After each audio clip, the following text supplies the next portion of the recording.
Let's check if Samsung Galaxy A05 does support the reverse charging.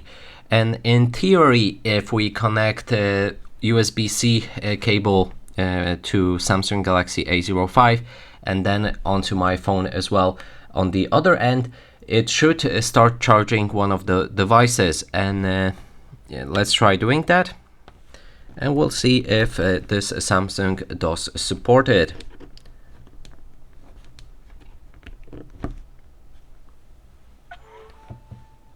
Okay, so it started charging my device.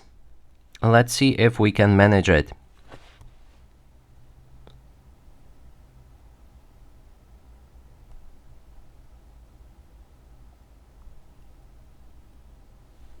So we can select this device, and now instead it should charging right here.